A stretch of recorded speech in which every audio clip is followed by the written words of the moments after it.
Hello everyone. स्वागत है आप सभी का मेरे यूट्यूब चैनल टीच पाथ पे। और मैं हूं मोहम्मद आकिब खान।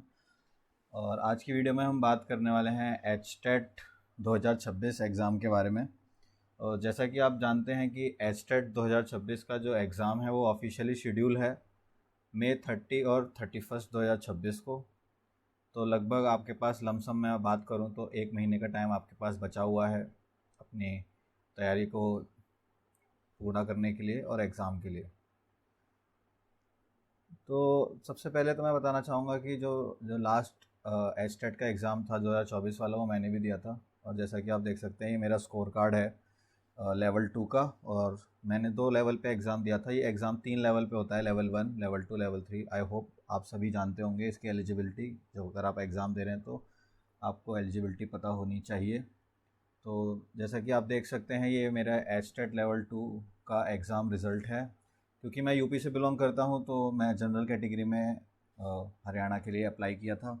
और जैसा कि आप देख सकते हैं आपको एग्ज़ाम पैटर्न भी मालूम है कि एच टेट में चार वो होते हैं, सेक्शन होते हैं। सबसे सबसे पहला सेक्शन जो होता है वो सीडीपी का होता है। दूसरा लैंग्वेज होता है जिसमें लैंग्वेजेस में 15 क्वेश्चन हिंदी के आते हैं, 15 क्वेश्चन इंग्लिश के आते हैं। टोटल मिला के 30 क्वेश्चन यानी 30 मार्क्स। थर्ड जो सेक्शन होता है वो जनरल स्टडीज़ का होता है जिसमें आपके क्वांटिटेटिव एप्टीट्यूड के 10 क्वेश्चन, रीजनिंग के 10 क्वेश्चन और हरियाणा जी के अवेयरनेस के 10 क्वेश्चन आते हैं। तो 30 क्वेश्चन वहाँ से। फिर सबसे जो मेजर पोर्शन होता है वो होता है सब्जेक्ट स्पेसिफिक का। सब्जेक्ट रिलेटेड आपके 60 क्वेश्चन आते हैं। तो जैसा कि आप देख सकते हैं सीडीपी में लेवल 2 की मैं बात कर रहा हूँ तो टीजीटी लेवल होता है, उसमें मेरे मार्क्स सीडीपी में 21 थे। लैंग्वेजेस में कुल मिला के मेरे 21 मार्क्स थे। जनरल स्टडीज़ का जो पूरा सेक्शन है उसमें मिला के मेरे 21 मार्क्स थे। लेकिन जो सबसे ज़्यादा मार्क्स मैंने स्कोर किए वो थे मेरे सब्जेक्ट स्पेसिफिक, यानी कि 60 क्वेश्चंस में से मेरे 54 आए हैं। मेरा जो सब्जेक्ट है मैं आपको बता दूँ वो मैथ्स है। और टोटल अगर मैं बात करूँ मार्क्स की तो 117 मार्क्स मेरे आए थे। ये मेरा फर्स्ट अटैम्प्ट था एच टेट के लिए। और मैंने सुना था ऐसा कि एच टेट का जो एग्ज़ाम होता है वो काफ़ी टफ होता है, बट ऐसा कुछ है नहीं।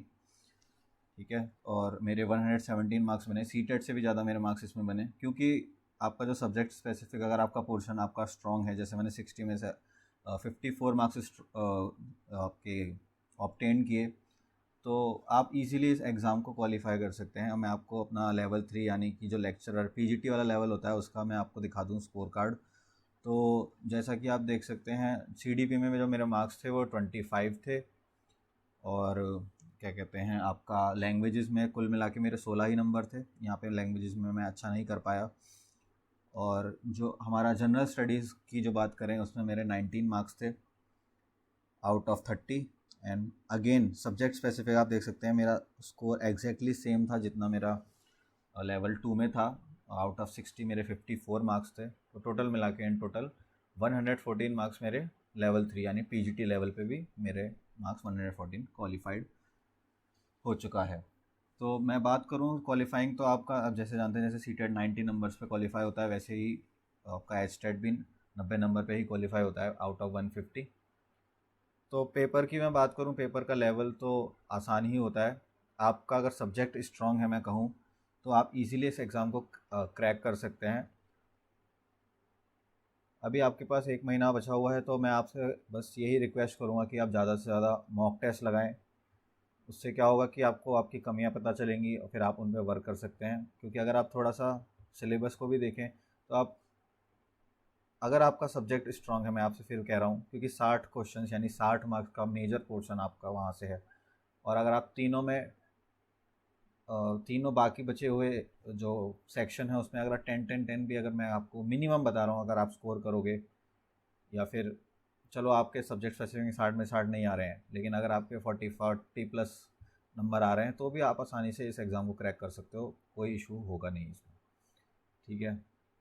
तो अगर आपको डिटेल्ड स्ट्रेटजी वीडियो चाहिए तो आप मेरे को कमेंट सेक्शन में बता देना। मैं आपको डिटेल्ड एक स्ट्रेटजी वीडियो इसके ऊपर बना के दूंगा कि कैसे आपको मॉक टेस्ट एनालिसिस करना है, मॉक टेस्ट लगाने के बाद आपको कैसे अपनी जो कमियां हैं उस पर काम करना है।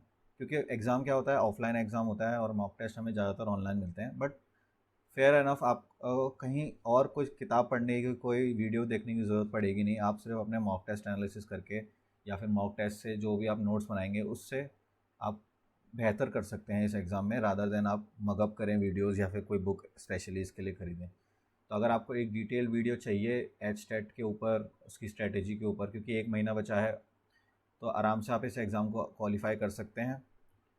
ठीक है, तो अगर आपको डिटेल्ड वीडियो चाहिए या फिर आपको कोई भी डाउट है या सजेशन आपको मांगना है, तो मैं टेलीग्राम का लिंक छोड़ दूँगा, आप उस पर मेरे को डायरेक्ट कॉन्टैक्ट कर सकते हैं। मैं आपको अच्छे से गाइड करने की कोशिश करूँगा, और अगर आपको डिटेल स्ट्रेटजी वीडियो चाहिए तो मैं वो भी बना दूँगा। लेकिन अगर फेयर एनफ 10 कमेंट्स या फिर 5 कमेंट्स आते हैं स्ट्रेटजी वीडियो पे, तो I will definitely make on strategy video.